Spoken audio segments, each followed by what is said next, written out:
Ward number 6 ની વાત કરીએ દર્शक મિત્રો, કેતનભાઈ બ્રહ્મભટ્ટ, પુરુષોત્તમભાઈ, હેમિશા ઠક્કર અને તેમની સાથે જયશ્રીબેન પ્રચાર પ્રસારમાં લાગી ગયા છે।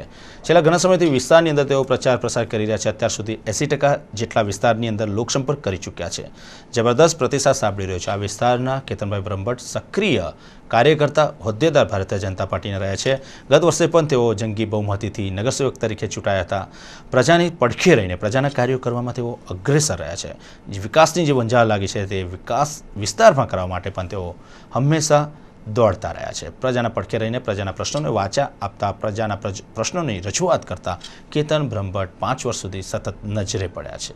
પ્રજા તેમનામાં વિશ્વાસ દાખવી રહી છે। હાલમાં તેઓ પ્રચાર પ્રસારને વેગવંતો બનાવવાનો પ્રયત્ન કરી રહ્યા છે અને તેમને પ્રતિસાદ પણ સાંપડી રહ્યો છે। જે વિસ્તારની અંદર તેઓ જાય છે એ વિસ્તારની અંદર ઉષ્માભર્યું સ્વાગત પ્રજા તરફથી કરવામાં આવી રહ્યું છે। લોકો વિશ્વાસ આપી રહ્યા છે અને અમને સંપૂર્ણ અમારા મતદારો પર વિશ્વાસ છે કે આ વિસ્તારના વોર્ડ નંબર 6ના તમામ મતદારો ભારતીય જનતા પાર્ટી તરફ મતદાન કરશે અને વડોદરા શહેરની અંદર ભારતીય જનતા પાર્ટીનું બોર્ડ બેસવાનું નિશ્ચિત છે અને એની અંદર વોર્ડ નંબર 6ની ભારતીય જનતા પાર્ટીની પેનલ સમગ્ર વડોદરા શહેરમાં સૌથી વધુ લીડથી વિજય પ્રાપ્ત કરવાની છે એવો મતદારો પર અમને વિશ્વાસ છે। અમારા કરેલા કામો અને અમારા ભારતીય જનતા પાર્ટીના કાર્યકર્તાઓ ભારતીય જનતા પાર્ટીના મતદાન માટે ખૂબ જ મહેનત કરી રહ્યા છે અને સૌથી વધુ મતદાન અમારા વિસ્તારમાં થવાનું છે અને સૌથી વધુ લીડ ભારતીય જનતા પાર્ટીનો આ વોર્ડમાંથી નીકળવાનો છે। ભારત માતા કી જય, વંદે માતરમ।